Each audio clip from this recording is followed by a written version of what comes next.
Hello friends. आज हम आपके पाठ्य पुस्तक की चौथी कहानी आदर्श बदला जो सुदर्शन जी की लिखी हुई है उसे पढ़ने जा रहे हैं। तो चलो कहानी की तरफ बढ़ते हैं। सुदर्शन जी की लिखी हुई कहानी आदर्श बदला। अगर आपने इस चैनल को सब्सक्राइब नहीं किया है तो प्लीज सब्सक्राइब करें, लाइक करें और अपने दोस्तों के साथ शेयर करें ताकि घर बैठे वो अपने हिंदी विषय की पढ़ाई शुरू रखें, जारी रखें। आदर्श बदला सुदर्शन जी की लिखी हुई कहानी। तो पहले सुदर्शन जी के बारे में पढ़ते हैं। कवि परिचय। सुदर्शन जी, जिनका मूल नाम बद्रीनाथ था, 29 मई 1895 को सियालकोट में इनका जन्म हुआ। वास्तविक नाम या मूल नाम उनका बद्रीनाथ था। ये प्रेमचंद परंपरा के कहानीकार हैं। आदर्शोन्मुख यथार्थवादी कहानियां लिखा करते थे। सत्य सृजन के अतिरिक्त हिंदी फिल्मों की पटकथा और गीत भी इन्होंने लिखा है। हार की जीत आपकी प्रथम कहानी मानी जाती है। इनकी प्रमुख कहानियां या कहानी संग्रह पुष्पलता, सुदर्शन सुधा, तीर्थ यात्रा, नाटक सिकंदर, भाग्य चक्र। इनका एक उपन्यास भी प्रसिद्ध है, भागवती नाम का। आदर्शोन्मुख यथार्थवादी, जैसे मैंने कार्यक्षेत्र में पढ़ा था, प्रेमचंद जी यथार्थवादी कहानियां लिखा करते थे, लेकिन उनमें हर कहानी में एक आदर्श छुपा रहता था। ठीक वैसे ही ये उन्हीं की परंपरा के हैं। वो भी अपनी कहानियों में जो लिखा करते थे, उन कहानियों में यथार्थवादी तो हुआ करती थी, सच्ची कहानियों के साथ हर कहानी के अंत में एक आदर्श या एक सीख देकर जाती थी इनकी कहानियां। इनकी साहित्य विशेषताएं। आपके कहानियों की भाषा बहुत ही सरल, पात्रानुकूल तथा प्रभाव उत्पादक है। आपकी कहानियां घटना प्रधान है। आपका निधन 9 मार्च 1967 को हुआ। अब हम इस विधा के बारे में पढ़ते हैं कि ये जो लिखा गया पाठ, ये कहानी विधा में लिखा गया। अब कहानी किसे कहते हैं? जीवन के किसी एक घटना के रोचक वर्णन को कहानी कहते हैं। कहानी यह भारतीय साहित्य की प्राचीन विधा है। कहानी जीवन का मार्गदर्शन करती है, जीवन के प्रसंगों को उद्घाटित करती है। अतः कहानी विधा का विभिन्न उद्देश्यों के अनुसार वर्गीकरण किया जाता है। सरल सीधी भाषा, मुहावरों का सटीक प्रयोग, प्रवाहमान शैली कहानी के प्रभाव को बढ़ाती है। कहानी इसी तरह से लिखी जाती है जो सबसे महत्वपूर्ण मानी जाती है साहित्य की विधाओं में, जो हमें जीवन जीने के लिए मार्गदर्शन हमेशा करती रहती है। और हमारे जीवन की जो घटनाएं हैं, उसी घटी हुई घटनाओं का वर्णन कहानियों में किया जाता है, जो बहुत ही सहज सीधी सरल भाषा में लिखी जाती है। अब पाठ परिचय की तरफ बढ़ते हैं। प्रस्तुत पाठ में लेखक ने बदला शब्द को अलग ढंग से व्याख्यायित करने का प्रयास किया है। यदि वह बदला किसी के मन में निर्माण हुए हिंसा को समाप्त कर उसे जीवन का सम्मान करने की सीख देता है तो वह आदर्श बदला कहलाता है। बचपन में बैजू अपने पिता को भजन गाने के कारण तार तानसेन की क्रूरता का शिकार होते देखता है, परंतु वही बैजू तानसेन को संगीत प्रतियोगिता में पराजित कर उसके उसे जीवन दान देता है और संगीत का सच्चा साधक सिद्ध होता है। कलाकार को अपनी कला पर अहंकार नहीं करना चाहिए। कला का सम्मान करना कलाकार का प्रथम कर्तव्य होता है। हमने देखा है इस पाठ परिचय में लेखक जो कह रहे हैं, उन्होंने बताया है कि ये कहानी जो है, ये जो पाठ जो हम पढ़ने जा रहे हैं, इसमें बदला शब्द को ही उसके अलग तरह से उसे व्याख्यायित किया गया है। बदला तो हर युग में हम देखते हैं, जिस पर अत्याचार होता है, अन्याय होता है, उसका विरोध हर वक्त होता आया है। कभी न कभी वक्त आने पर व्यक्ति, अगर वो निजी स्तर पर हो, तो भी उसका वो बदला लेता है। लेकिन जब बदला लिया जाता है तो वो कैसा होना चाहिए? आदर्श बदला किसे कहा जा सकता है? यही इस कहानी के माध्यम से लेखक हमें बताते हैं।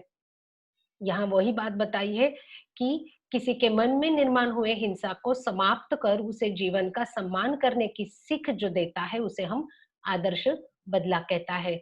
बैजू बावरा और तानसेन के माध्यम से उन्होंने इस आदर्श बदला, इस कहानी को आगे बढ़ाया है। अब बैजू बावरा कौन थे? 1542 से 1613 तक का जो काल है बैजू बावरा जी का। भारत के ध्रुप गायक बैजू बावरा थे। उनको बैजनाथ प्रसाद और बैजनाथ मिश्र के नाम से भी जाना जाता है। वे ग्वालियर के राजा मानसिंह के दरबार के गायक थे और अकबर के दरबार के महान गायक तानसेन के समकालीन थे। उनके जीवन के बारे में बहुत सी किंवदंतियां हैं, जिनकी ऐतिहासिक रूप से पुष्टि नहीं की जा सकती। तो बैजू बावरा जो थे, मूल नाम उनका बैजनाथ मिश्र या बैजनाथ प्रसाद इनको कहा जाता था, और इनका नाम आगे चलकर बैजू बावरा से लोग उन्हें संबोधित करने लगे, जो मानसिंह के दरबार के गायक थे। तानसेन जी अकबर के दरबार के महागायक माना जाता था, और महान गायक जो तानसेन, जो उनके 9 रत्नों में से एक रत्न भी कहा जाता था उनकी गायन कला के लिए। तो उन्हीं के साथ जो बैजू बावरा और तानसेन, इनमें जो प्रतियोगिता हुई, उसी का वर्णन इस कहानी के माध्यम से लेखक ने किया है। तो चले कहानी की तरफ बढ़ते हैं। प्रभात का समय था। हर समय प्रभात का समय था। हर जगह सूर्य की किरणें फैली हुई थी। फूल खुशी से झूम रहे थे। पक्षी मधुर गीत गा रहे थे। पेड़ों की शाखाएं खेलती थी और पत्ते तालियां बजाते थे। प्रभात के इस मनमोहक वातावरण में साधुओं की एक मंडली शहर के अंदर दाखिल हुए। उनका ख्याल था, मन बड़ा चंचल है और अपने स्वामी को विनाश की खाई में गिरकर नष्ट कर डालता है। इसे भक्ति की जंजीरों से जकड़ देना चाहिए। साधु गाते थे, सुमर सुमर भगवान को, मूर्ख मत खाली छोड़ इस मन को। संसार के विरक्त संसार से विरक्त ये साधु अपने में मस्त गा रहे थे। कोई ऊंचे स्वर में गा रहा था, तो कोई मुंह में गुनगुनाता था। लोग क्या कहेंगे, इसकी इन्हें परवाह नहीं थी। ये अपने राग में मगन थे कि सिपाहियों ने उन्हें घेर लिया। उन्हें हथकड़ियां पहनकर अकबर बादशाह के दरबार में ले गए। अब यहाँ जो परिच्छेद मैंने पढ़ा है, उसके शब्दार्थ भी वहां पर दिए हुए हैं। सुमर यानी स्मरण करना। सुमर सुमर भगवान को। अब साधुओं की मंडली आगरे की सुबह का वक्त किया है। प्रभात यानी सुबह का वक्त हुआ है। हर सूर्य की किरणें हर जगह फैली हुई थी। फूल खुशी से झूम रहे थे, पक्षी मधुर गीत गा रहे थे, पेड़ की शाखाएं खिलती थी और तालियां बजाते थे पत्ते। तो इस तरह से सुबह के वातावरण का वर्णन लेखक ने किया है। प्रभात के इस मनमोहक वातावरण में उस आगरे की नगरी में साधुओं की मंडली शहर में दाखिल हो जाती है। उनका ख्याल था कि मन बड़ा चंचल होता है और इस मन को अगर काबू में लाना है तो हमें ईश्वर की भक्ति करनी चाहिए। यही बात साधुओं की मन की बात लेखक ने बताई है। अब ये साधुओं की मंडली यानी ये जो सारे साधु थे, वो गीत गाते हुए उस आगरे के रास्ते से आगे बढ़ रहे थे। गीत गा रहे थे, सुमर सुमर भगवान को, मूर्ख मत खाली छोड़ इस मन को। अब साधु साधु तो विरक्त होते हैं संसार से। ये संसार से विरक्त होते हैं, संसार के लेन देन से इनका कुछ नहीं होता है, मोह माया से मुक्त होते हैं।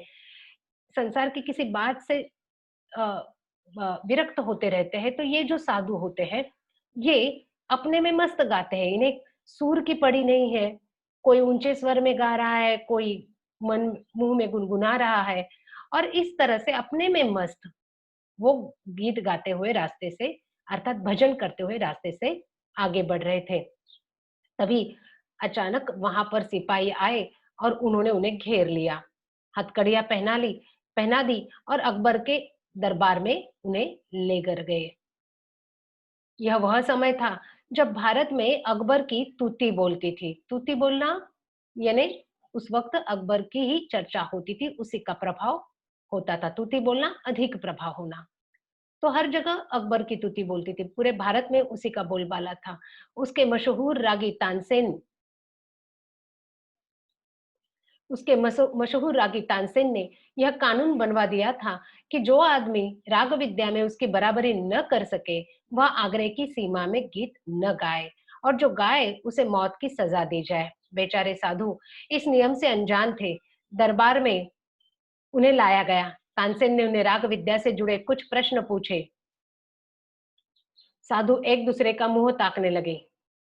मुंह ताकना, आस लगाए बैठना। साधुओं की मंडली में एक 10 वर्ष का बच्चा भी था। उसे छोड़ा गया, यह कहकर कि बच्चा है, इसका दोष नहीं है, अगर है तो क्षमा के योग्य है।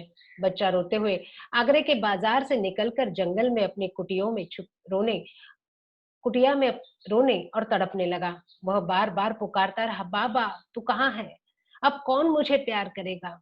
लोग आगरे की तारीफ करते हैं, मगर इसने मुझे तो बर्बाद कर दिया। इसने मेरा बाबा छीन लिया और मुझे अनाथ बनाकर छोड़ दिया। बाबा, तू कहा करता था कि संसार में चप्पे-चप्पे पर दलदलें हैं और चप्पे-चप्पे पर काँटों की झाड़ियाँ हैं। अब कौन मुझे इन झाड़ियों से बचाएगा? कौन मुझे इन दलदलों से निकालेगा? कौन मुझे सीधा रास्ता बताएगा? कौन मुझे मेरी मंजिल का पता देगा?" अब यहाँ हम देखते हैं कि साधु की मंडली को अकबर के दरबार में लाया जाता है। वहाँ जिस तरह का नियम था, क्या नियम था कि आगरे की सीमा में कोई गीत नहीं गाएगा और अगर कोई गीत गाता है, तो उस व्यक्ति को राग विद्या की जानकारी होनी चाहिए और वहाँ की जो तानसेन है, वो म राजगायक वो उनकी परीक्षा लेंगे और जो परीक्षा में हारेंगे, उन्हें उन्हें प्रश्न पूछे जाएँगे, जो हारेंगे, उन्हें मौत की सज़ा दी जाती थी। तो इस तरह का नियम था, बेचारे साधु तो रहे संन्यस्त थे, अब वैरागी थे, संसार के मोह माया से दूर थे, इन्हें इन सब नियमों से वो अनजान थे। वो बेचारे अपने धुन में किसी तरह से गाते हुए उस भजन को उस अ, आगरे की गली से गुज़र रहे थे। कोई ऊँचे स्वर में, कोई ज़ोर-ज़ोर से गा रहा था, कोई अपने मुँह में ही गुनगुना रहा था, कोई राग विद्या की जानकारी उन्हें नहीं थी। ऐसे वो साधु जब जा रहे थे, उन्हें पकड़कर जब दरबार में लाया गया, उस वक़्त तानसेन ने उन्हें प्रश्न पूछे। बेचारे साधु एक-दूसरे का मुँह ताकने लगे, एक-दूसरे को बड़ी आस की नज़र से देखने लगे कि किसी को तो उसके प्रश्नों का उत्तर आएगा और वो मुक्त हो जाएँगे। लेकिन किसी को जवाब देना नहीं आया। आखिर अकबर ने तानसेन को सज़ा सुनाने का अधिकार दिया और तानसेन ने उन साधुओं को मृत्यु दंड दिया। अब साधुओं के मंडली में एक जो 10 वर्ष का बच्चा था, तानसेन ने उसे छोड़ दिया, यह कहकर कि ये छोटा-सा बच्चा इसकी कोई गलती नहीं है, इसका कोई दोष नहीं है और अगर हो तो भी क्षमा के योग्य है। यह कहकर जब उसने उस बच्चे को छोड़ा, तो वह बच्चा रोता हुआ जंगल में जहाँ उनके रहने की जगह थी, उस कुटिया में आकर रोने लगा और अपने बाबा को याद करने लगा। वो चाहता था कि 10 वर्ष का बच्चा अनाथ हो गया था, तानसेन की इस तरह की जो मृत्युदंड उसने जो दिया था, इस तरह का जो नियम आगरे में बनाया गया था, ये जो अन्यायकारक नियम था, उसका असर उस बच्चे पर हुआ। वो बेचारा ज़ोर-ज़ोर से रोने लगा, वो अकेला पड़ गया था और फिर वो अपने बाबा को याद किए जा रहा था। इन्हीं विचारों में डूबा हुआ बच्चा देर रात तक रोता रहा। तभी राम नाम का जाप करते हुए बाबा हरिदास कुटिया के अंदर आए और बोले, "बेटा, शांति करो।" बैजू आधार पाकर हरिदास के चरणों से लिपटकर रोने बिलखने लगा। उसने कहा कि मेरे साथ अन्याय हुआ है। तानसेन ने मुझे सब तबाह किया, मेरा संसार सूना किया। अब मैं क्या करूं? हरिदास ने उसे समझाते हुए कहा, शांति, शांति। लेकिन वह बच्चा चरणों से लिपटकर बोला, महाराज, अब शांति जा चुकी। अब मुझे बदले की भूख है। मुझे प्रतिकार की प्यास है। मेरे प्यास बुझाइए। बैजू ने करुणा और क्रोध की आंखों से बाबा जी की तरफ देखा। जो काम जबान नहीं कर सकती, वह काम आंसू करते हैं। हरिदास की धीरज की दीवार उस बच्चे की आंसुओं से गिर गई। उन्होंने बच्चे को गले से लगाया और कहा, मैं तुम्हें वह हथियार दूंगा जिससे तू अपने पिता की मौत का बदला ले सकेगा। बिलक बिलक कर रोना मुहावरा है, जोर जोर से रोना। अब बच्चा अपनी कुटिया में जोर जोर से रो रहा था, बिलक कर रो रहा था। तभी वहां पर बाबा हरिदास पहुंचे। उन्होंने बच्चे को समझाने की कोशिश की। बच्चा आधार पाकर उनसे लिपट गया, उनके चरणों से लिपट गया और उसने अपनी व्यथा को हरिदास को बताया। तब लिपटे हुए बच्चे को उठाकर उन हरिदास ने उसे शांत रहने के लिए समझाया और जब बेटा कहता है, वो बच्चा 10 वर्ष का कहता है कि मुझे तो बदला लेना है, मैं जब बदला लूंगा तभी मेरे प्रतिकार की प्यास बुझेगी। और तब बैजू के आंखों में जो करुणा और क्रोध नजर आया बाबा हरिदास को, तो वो उसे ना नहीं कर पाए, उसे धीरज बंधाया और फिर उस बच्चे को गले लगाकर उन्होंने कहा, ठीक है, तुम्हें प्रतिकार कर लेना है ना, तुम्हें बदला लेना है, तुम्हें प्रतिकार की प्यास बुझानी है, तो उसके लिए जो हथियार आवश्यक है, जो शस्त्र जो आवश्यक है, वो जो तुम्हारे पिता के मौत का बदला ले सकेगा, वो मैं तुम्हें दूंगा। इस तरह से बाबा हरिदास उस बच्चे को लेकर चले गए। बैजू खुश हुआ। हरिदास ने कहा, मगर तुम्हें 12 बरस एक तपस्या करनी होगी, कठोर तपस्या, भयंकर तपस्या। बैजू इसके लिए तैयार हुआ। अपने बाबा का बदला लेने के लिए वह अपने जीवन के हर क्षण को भेंट देने के लिए तैयार था। तब से बैजू हरिदास का दास बन गया, दास बन गया, शिष्य बन गया। बैजू खुश हुआ हरिदास को पाकर। हरिदास ने भी उसे कहा कि तुम्हारे बदले के लिए जो आवश्यक ज्ञान है वो मैं तुम्हें दूंगा, लेकिन ये कोई आसान बात नहीं है, 1 या 2 दिन में पाने वाला ज्ञान नहीं है। तुम्हें तपस्या करनी पड़ेगी, और वो भी साधारण नहीं, 12 बरस तक तपस्या करनी पड़ेगी। और बैजू तो प्रतिकार की आग में तड़प रहा था। उसने कहा कि मैं तो अपना जीवन का हर क्षण उसके लिए भेंट देने के लिए तैयार हूँ। और तब से बैजू हरिदास का शिष्य बन गया, दास बन गया। इस घटना को 12 वर्ष बीत गए। अब बैजू बावरा जवान था और राग विद्या में दिन ब दिन आगे बढ़ रहा था। उसके स्वर में जादू था और तन में आश्चर्यमयी मोहिनी थी। गाता था तो पत्थर तक पिघल जाते थे और पशु पंछी तक मुग्ध हो जाते थे। लोग सुनते थे तो वाह वाह करते थे। हवा रुक जाती थी, ठीक समा बंध जाता था। अब 12 वर्ष बीत गए। बैजू बावरा जवान हो गया। दिनों दिन उसने तरक्की की। वो अपने इस संगीत की दुनिया के हर क्षण को जी रहा था। वो हर ज्ञान को पा रहा था। उसके स्वर में भी बहुत जादू थी और उसका आश्चर्यमयी मोहिनी उसके तन में थी। वो इतना सुंदर गाता था कि उसके गाने से पत्थर तक पिघल जाते थे, पशु पंछी मुग्ध हो जाते थे। उसकी आवाज में वो जादू थी कि वो उन्हें पुकार जब गाता था तो वो वहां मुग्ध होकर खड़े हो जाते थे। वह उनकी वाहवाह करते थे, जो लोग उन्हें सुनते थे। एक समा बन जाता था। समा बंधना एक वातावरण निर्मित होती थी। एक वातावरण का निर्माण होना या रंग जमाना, उनके गीत का एक रंग जमा जाता था। हरिदास ने उसे कहा कि वत्स, मेरे पास जो कुछ था वह मैंने तुझे दिया है। तू पूर्ण गंधर्व हो गया है। अब मेरे पास और कुछ नहीं जो तुझे दो। 12 वर्ष की तपस्या की बात की थी हरिदास जी ने, और यह अपना हर क्षण जीवन का देने के लिए तैयार था। उसने पूरा मन लगाकर उस ज्ञान को पाया था। उसके स्वर में तो जादू थी ही, आश्चर्यजनक मोहिनी उसके तन में थी। और इस तरह से पूरा ज्ञान जब उसे मिला तो हरिदास जी ने, बाबा हरिदास ने उनको कहा कि वत्स, पुत्र, वत्स यानी पुत्र, मेरे पास जो कुछ ज्ञान था मैंने तुम्हें दे दिया है। जो कुछ कला थी वो तुम्हें सिखाई है। तुम तो पूर्ण गंधर्व हो गए हैं। गंधर्व स्वर्ग में जो गीत गाते हैं उन्हें गंधर्व कहते हैं। अब मेरे पास और कुछ नहीं है, जो कुछ है तुम्हें सौंप दिया है। बैजू हाथ बांधकर खड़ा रहा। हरिदास ने कहा, मुझे इसके बदले तुमसे एक प्रतिज्ञा चाहिए। बिना सोच विचार बैजू ने कह दिया, मैं प्रतिज्ञा करता हूं कि।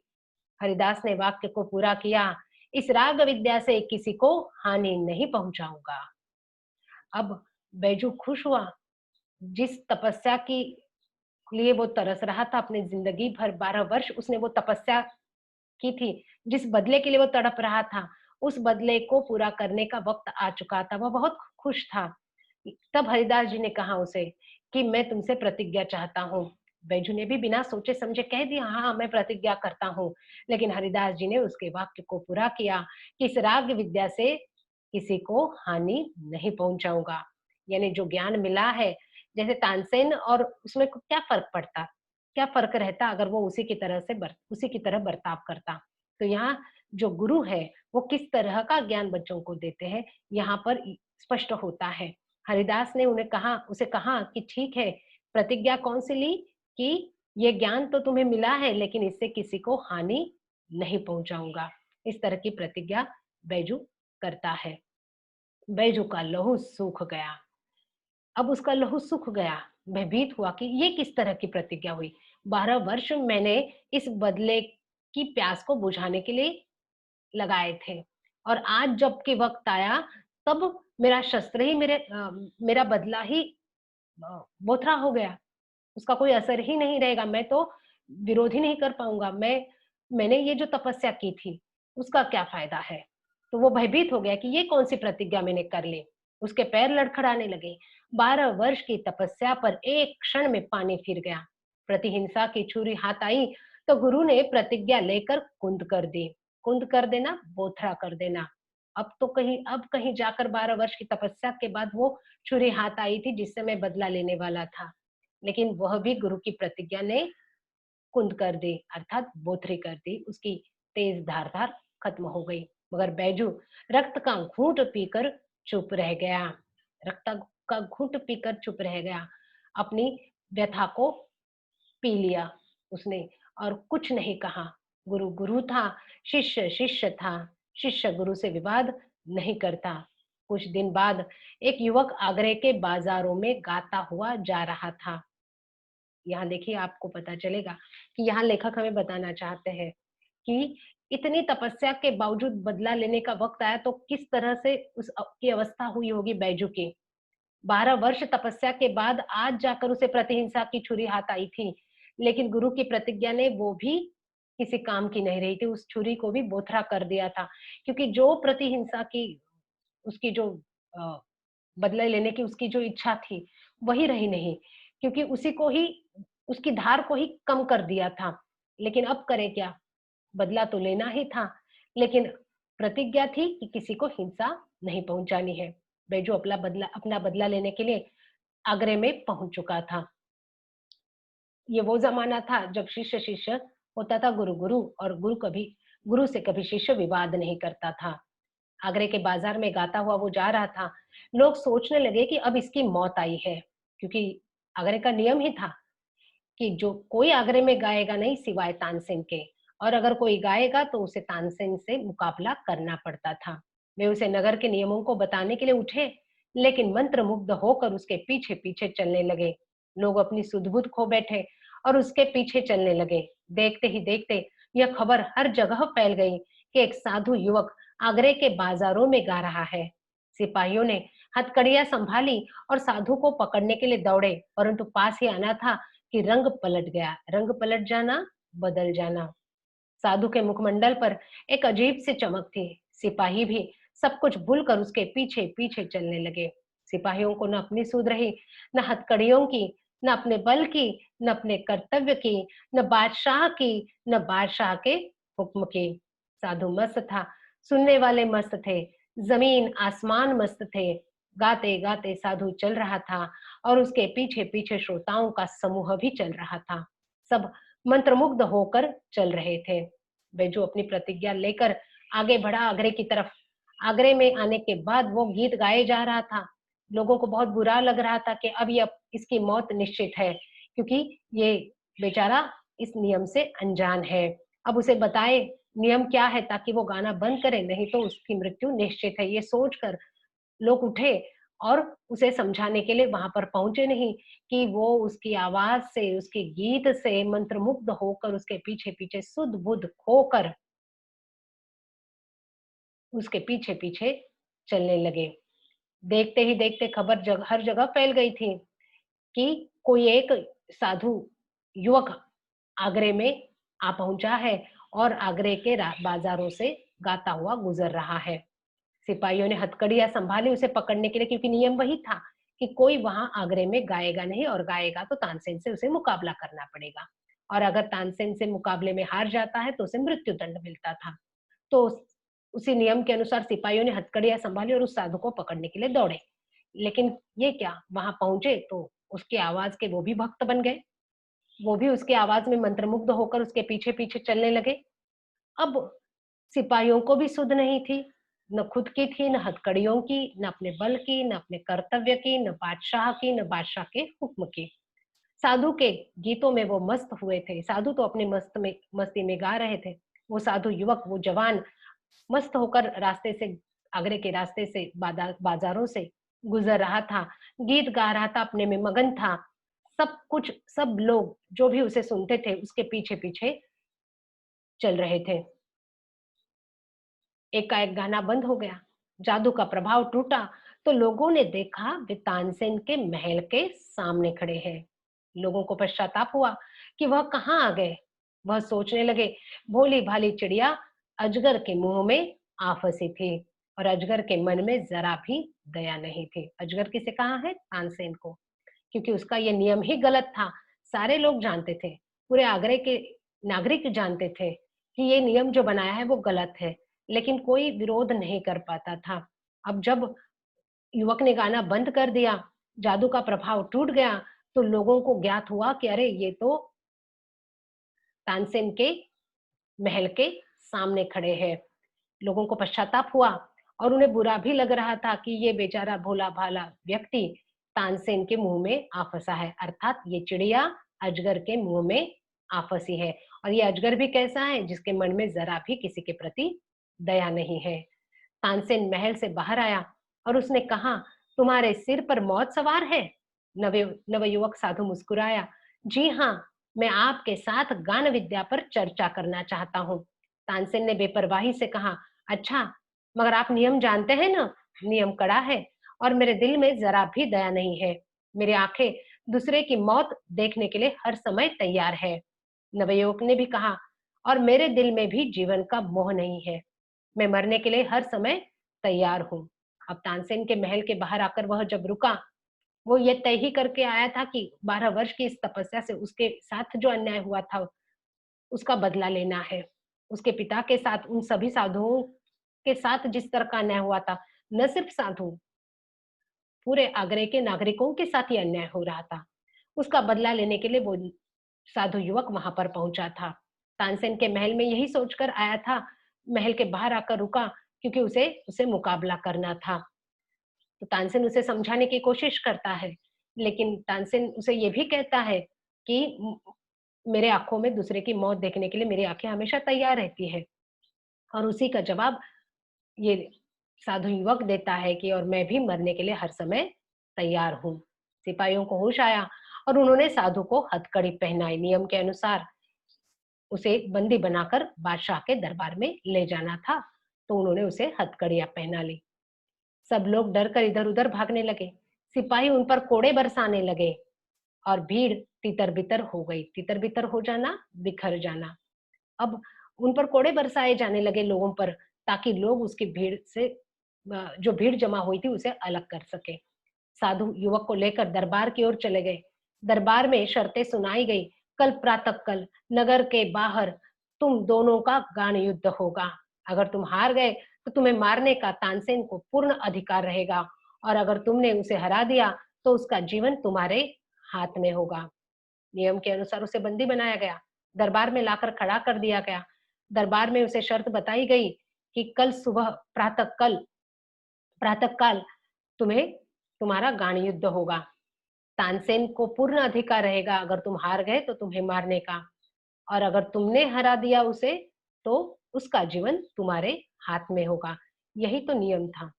किस तरह का नियम था कि कोई आगरे में गीत गाएगा नहीं, और अगर कोई गाएगा तो उसे तानसेन से मुकाबला करना होगा, और तुम हार गए तो तानसेन के हाथ में तुम्हारा जीवन होगा, और अगर तुमने उसे हरा दिया तो तानसेन का जीवन तुम्हारे हाथ में होगा।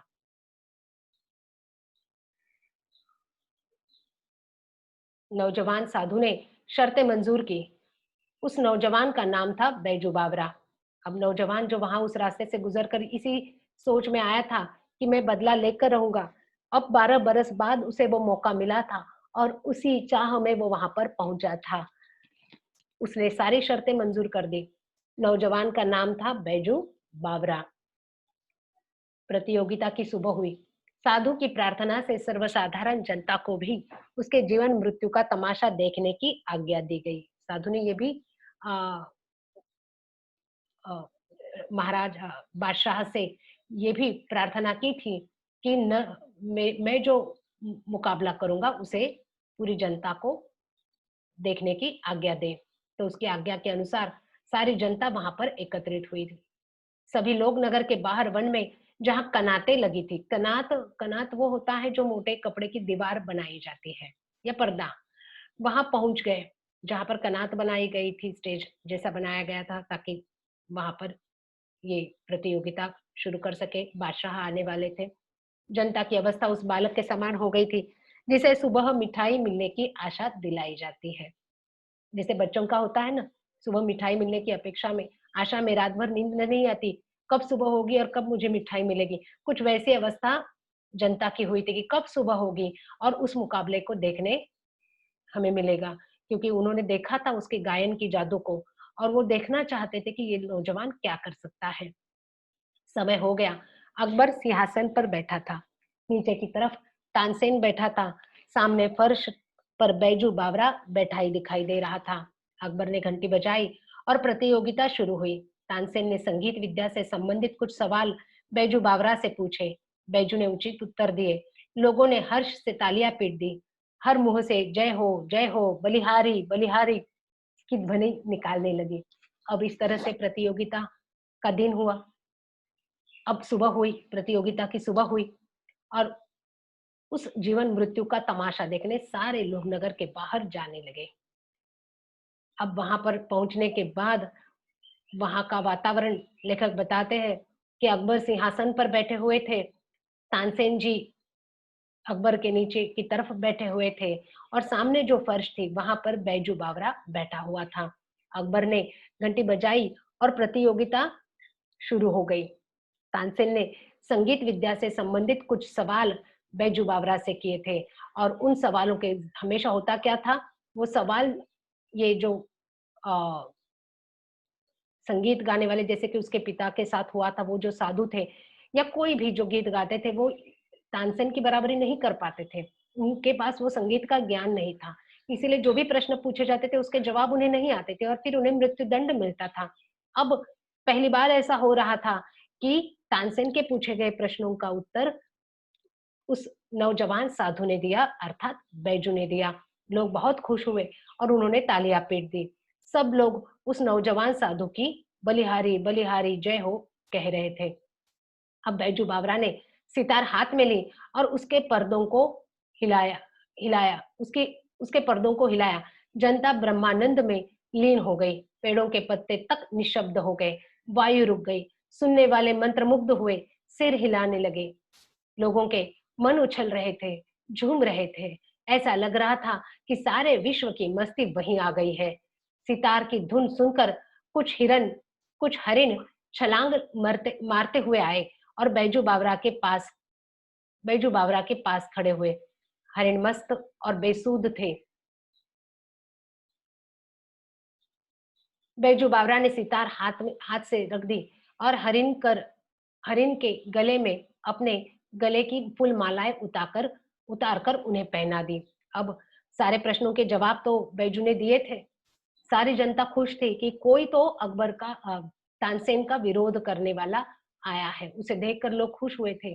बैजू बावरा ने जैसे ही सितार हाथ में ली और सितार बजाने लगे, लोग ब्रह्मानंद में लीन हो गए। ब्रह्मानंद यानी अत्युच्च आनंद की सीमा, यानी आनंद की अत्युच्च सीमा। ब्रह्मानंद में लीन होना मुहावरे का अर्थ है अलौकिक आनंद का अनुभव करना। अब पेड़ भी निशब्द हुए थे, जैसे ऐसे लग रहा था जैसे वायु रुक गई है। सारे मंत्रमुग्ध होकर बैजू की सितार को सुने जा रहे थे। अब उस सितार की धुन को सुनकर उस जंगल के कुछ हरिण छलांग मारते हुए बैजू के पास आकर खड़ी हो गए। अब ये जो हरिण थे वो भी मंत्रमुग्ध हो गए थे बैजू की आवाज, बैजू की सितार सुनकर। और ऐसे में वो मंत्रमुग्ध हरिण वहां जब पहुंचे तो मंत्रमुग्ध होकर उसे सुनते रहे। और उस वक्त बैजू ने अपने सितार को रोक दिया, अर्थात अपने हाथ को रोक दिया, अर्थात सितार बजाना बंद कर दिया और फिर अपने गले का हार जो है, जो फूलमाला थी, उसने बैजू ने उस हरिण के गले में डाल दी। अब जैसे ही फूलों से स्पर्श से हरिण को सूद आ गई और वह वन में चले गए। बैजू बावरा ने कहा, तानसेन मेरी फूलमालाएं यहाँ मंगवा दे, मैं तब जानू कि आप राग विद्या जानते हैं। अब पहली बार ऐसा कोई मिला था जिसके धुन को सुनकर लोग तो मंत्रमुग्ध थे ही, पूरी प्रकृति जैसे मंत्रमुग्ध हो चुकी थी। ऐसे लग रहा था उसकी धुन को सुनने के लिए, सितार की धुन को सुनने के लिए वायु रुक गई हो। पेड़ के पत्ते निशब्द हो गए थे। यहाँ तक कि हरिण भी वहां पर छलांग मारते हुए पहुंचे थे और उस बेसुध होकर उसकी धुन को, सितार की धुन को सुन रहे थे, संगीत को सुन रहे थे। जैसे ही बैजू ने संगीत बंद कर दिया, हरिण होश में आ गए। बैजू ने अपनी फूलमालाएं उसके गले में डाली तो हरिण सूद में आ गए और वन में चले गए। तानसेन से बैजू बावरा ने कहा, तानसेन मेरी फूलमाला यहाँ मंगवा दे, तभी मैं जानूं कि आप राग विद्या जानते हैं। तानसेन ने सितार ऐसी बजाई जिसे जीवन में पहले कभी नहीं बजाई थी। वह पसीना पसीना हो गया था। उसको अपने तन की सुधि नहीं थी और सितार के बिना संसार में उसके लिए और कुछ न था। आज उसने वह बजाया जो पहले कभी न बजाया था। यह सितार की बाजी न थी, यह जीवन और मृत्यु की बाजी थी। आज तक उसने अनाड़ी देखे थे, लेकिन आज उसके सामने उस्ताद बैठा था। आज वह किसी भी तरह जीतना चाहता था।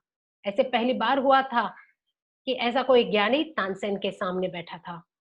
आज जब उसके प्रश्नों के उसने जवाब दिए उस साधु युवक ने, आज जब उसकी सितार को उसने सुना, तो तानसेन समझ चुका था उसके ज्ञान को, परख चुका था उसके ज्ञान को। आज वह पसीना पसीना हो गया था। उसने ऐसी सितार बजाई जैसे पहले कभी नहीं बजाई थी। सब कुछ भूल कर सितार बजाए जा रहा था। अब यह सितार की बाजी न थी, जीवन मृत्यु की बाजी थी। बाजी स्पर्धा, प्रतियोगिता।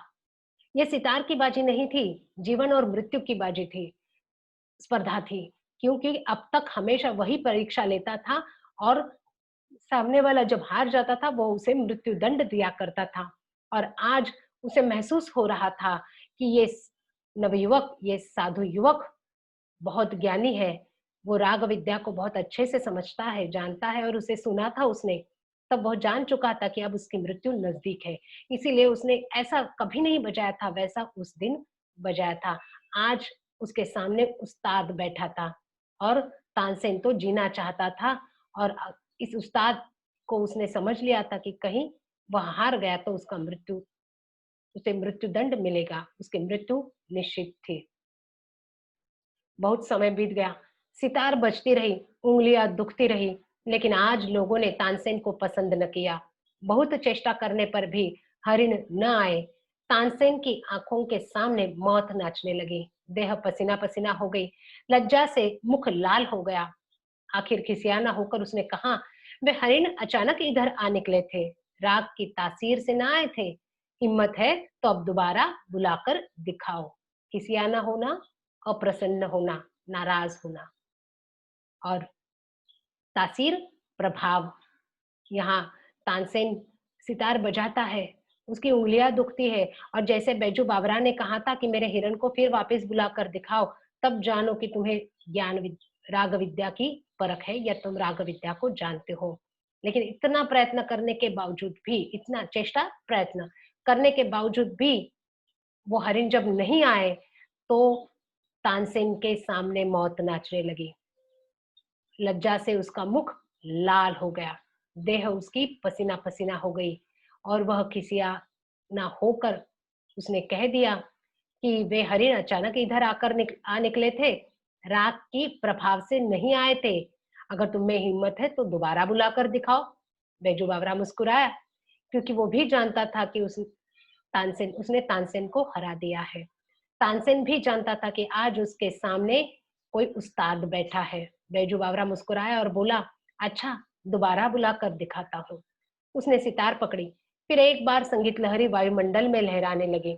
सुनने वाले फिर संगीत सागर में तरंगने लगे। हरिण, जिसे फूलमाला पहनाई थी, वह राग की उस जादू से वापिस आया। बैजू बावरा ने फूलमालाएं उतार ली और हरिण सुध में आकर फिर वन में चले गए। जैसा कि तानसेन ने उसे कहा कि हिम्मत है तो दोबारा बुलाकर दिखाओ, बैजू ने मुस्कुराकर फिर सितार हाथ में ली। फिर संगीत लहरी वायुमंडल में रहलाने लगी। संगीत सागर में पूरी सुनने वाला हर व्यक्ति तरंगने लगा था। हरिण भी बेसुध होकर फिर वहां पर आ पहुंचे उस धुन को सुनकर। बैजू बावरा ने हरिण के आने के बाद जो फूलमालाएं जिस हरिण के गले में डाली थी, वह उतार ली और जैसे ही फूलमालाएं उतार दी, उस सुध में आकर हरिण फिर अपने जंगल में जा चुके थे। अकबर को तानसेन से बहुत प्रेम था। उसकी मृत्यु निकट देखी तो उसका उनका कंठ भर आया, किंतु अकबर कुछ न कर पाए थे। प्रश्न उन्होंने निर्णय सुनाया, बैजू बावरा जीत गया, तानसेन हार गया। अब तानसेन की जान बैजू के हाथ में है। अब अकबर को तो तानसेन से बहुत प्रेम था, उसके नवरत्नों में से वो एक था। उसकी मृत्यु तो सामने दिखाई दे रही थी, उन्हें बहुत दुःख हो रहा था, लेकिन प्रतिज्ञा जिस तरह का नियम था, वो प्रतियोगिता तो हो गई थी और उस प्रतियोगिता के नियम के अनुसार बैजू बावरा तानसेन को अधिकार अ, तानसेन का जीवन जो है वो बैजू बावरा के हाथ में था, क्योंकि अगर तानसेन बैजू बावरा को हारता तो उसे दंड देने का अधिकार जिस तरह से तानसेन को था, वैसे ही तानसेन अगर हारता है तो बैजू बावरा को उसे मृत्यु दंड देने का अधिकार था। बैजू बावरा जीत गया। अकबर निर्णय सुनाते हैं, बैजू बावरा जीत गया, तानसेन हार गया। अब तानसेन की जान बैजू बावरा के हाथ में है। तानसेन कांपता हुआ बैजू बावरा के पांव पर गिर पड़ा, जिसने अपने जीवन में किसी पर दया न की थी। इस समय दया के लिए गिड़गिड़ा रहा था। मेरे प्राण न लो, बैजू बावरा ने कहा। मुझे तुम्हारे प्राण लेने की कोई इच्छा नहीं है, कोई चाह नहीं। यूं इस निष्ठुर नियम को उड़वा दो कि जो कोई आगरे की सीमा में गए, अगर तानसेन के जोड़ का गाय अगर तानसेन के जोड़ का ना हो तो मरवा दिया जाए अकबर को।